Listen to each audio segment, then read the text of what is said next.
Assalamualaikum warahmatullahi wabarakatuh. Perkenalkan, saya Uswatun Hasanah, NIM 250411153 dari Prodi Pendidikan Agama Islam. Kami akan membahas 3 mitos yang masih dipercaya sebagian masyarakat Banjar dan mengkajinya berdasarkan ajaran Islam. Nah, jadi ada beberapa mitos yang akan saya jelaskan di materi hari ini. Kita memasuki mitos yang pertama, yaitu larangan duduk di ambang pintu, pamali duduk di muara lawang. Kalau kamu sering duduk di depan pintu, hati-hati. Orang tua zaman dulu percaya ada sesuatu yang tidak suka jalannya dihalangi. Tapi benarkah begitu? Konon, duduk di depan pintu bisa mendatangkan kesialan. Di beberapa daerah dipercaya bahwa pintu adalah jalur keluar masuk makhluk halus. Karena itu, duduk di depannya dianggap menghalangi jalan mereka. Katanya, makhluk yang terganggu bisa membuat penghuni rumah merasa tidak nyaman. Jadi kepercayaan mitos pada masyarakat Banjar percaya duduk di ambang pintu dapat menyebabkan rezeki seret atau lambat mendapatkan jodoh, lambat berlaki atau berbini. Ada juga dalam pandangan Islam bahwa Islam tidak mengenal konsep sial karena posisi duduk atau tiara.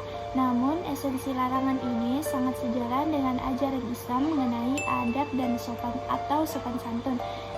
Dan tidak mengganggu ketertiban umum. Duduk di pintu menghalangi orang yang ingin keluar masuk, menghalangi sirkulasi udara, dan kurang sopan jika dilihat orang dari luar rumah. Adapun dalil yang mengatakan dalam hadis riwayat Bukhari dan Muslim, larangan duduk menghalangi jalan atau akses. Rasulullah SAW bersabda, "Jauhilah oleh kalian duduk-duduk di pinggir jalan." Sahabat bertanya, "Apa hak jalan tersebut?" Beliau menjawab, menundukkan pandangan, menahan diri dari gangguan, tidak mengganggu orang lewat, membalas salam, serta amar ma'ruf nahi munkar. Pintu rumah adalah akses utama yang tidak boleh dihalangi. Oke, jadi kita masuk ke mitos yang kedua, yaitu larangan tidur setelah waktu asar. Pamali guring imbah asar. Sejak dulu, banyak orang tua melarang anak-anak tidur saat maghrib. Katanya, waktu itu bukan waktu untuk manusia beristirahat.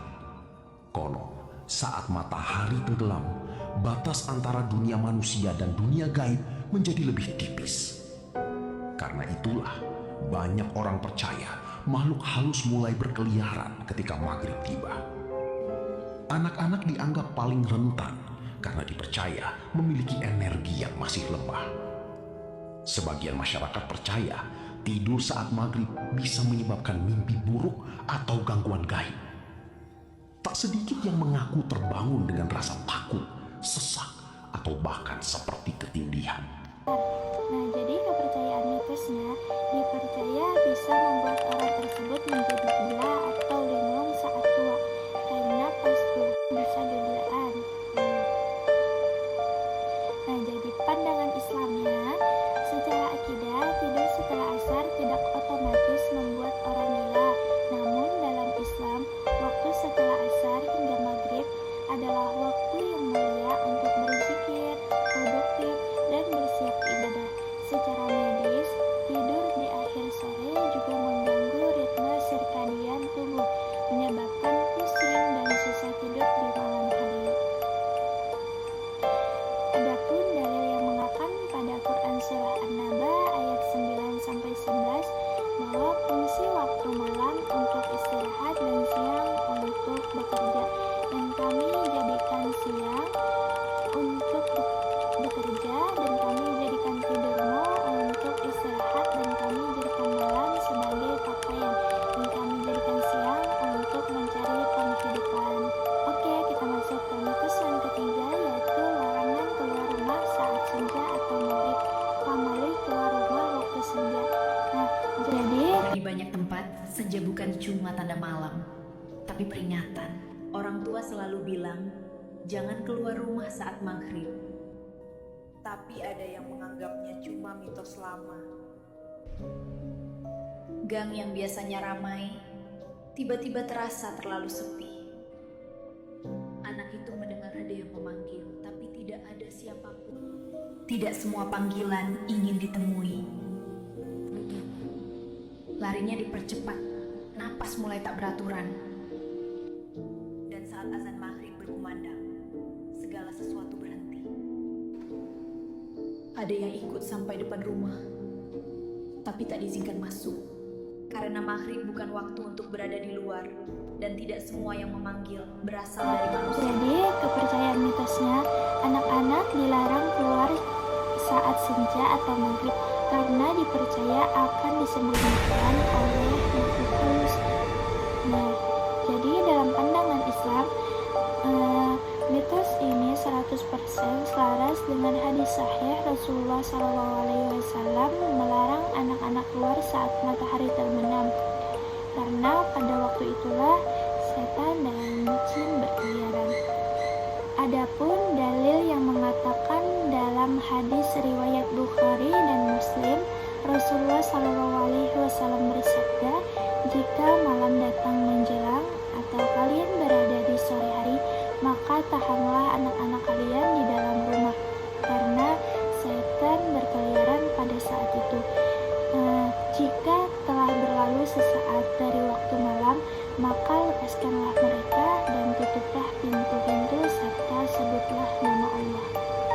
Nah, dari narasi video di atas tadi, saya bisa menyimpulkan bahwa tradisi pamali Banjar ini apakah harus di-upgrade atau dibuang? Nah, jadi yang harus di-upgrade dari sudut pandangnya, yang dibuang yaitu keyakinan mistis bahwa posisi duduk bisa mengatur rezeki atau membawa kesialan gaib secara sepihak, karena rezeki dan jodoh di tangan Allah. Nah, jadi yang di-upgrade-nya atau yang dipertahankan mengambil hikmah esensinya. Orang tua bahari atau zaman dahulu menggunakan bahasa kiasan atau mitos agar anak-anak patuh pada nilai kesopanan, kesehatan, dan keselamatan yang ternyata sangat sejalan dengan syariat Islam.